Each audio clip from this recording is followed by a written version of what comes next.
Magandang buhay at welcome sa isa na namang episode dito sa kusina ni Dan Levy.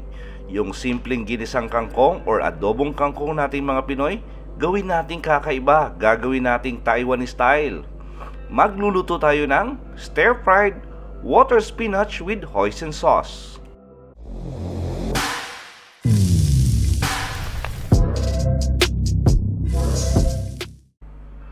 Umpisa na natin yung pagluluto. Sa isang malinis na kawali, lagay lang natin yung ating karning baboy. At hiniwa lang natin to sa maliliit na strips. Gagawin natin sa ating pork strips ay sasangkot siya natin ng mga siguro mga 10 minutes or hanggang maging crispy ito. At lumabas yung mantika. And by the way, gumamit po ako rito ng pork belly para may konting taba yung ating karne. At para sa kumpleto at tamang timbang ng ating recipe sa araw na to, sinulat ko po sa description box. Sangkotsa lang natin to gamit yung moderate flame para hindi masunog yung ating karneng baboy, at the same time para hindi makunat.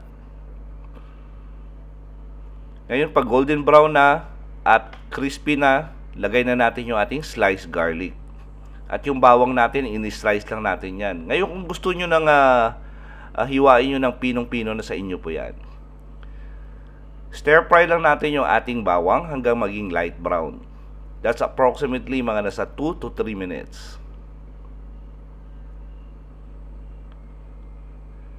Tapos lagyan na natin to ng hoisin sauce. Ngayon maglalagay lang ako rito ng 1 kutsara. Ngayon kung gusto nyo ng medyo mataas yung lasa ng hoisin, pwede kayo magdagdag pa. Dagdagay na rin ako ng soy sauce, asin, black pepper powder, at maglalagay ako rito ng chicken powder.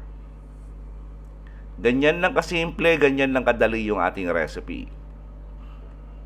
Pero ginawa nating special kasi ginawa nating parang Taiwanese style yung ating pagluto ng ating kangkong. Tapos lagay na natin yung ating kangkong. At medyo lamang yung tangkay dito kaysa dahon kasi gusto natin ma-enjoy natin yung crunchiness ng ating kangkong.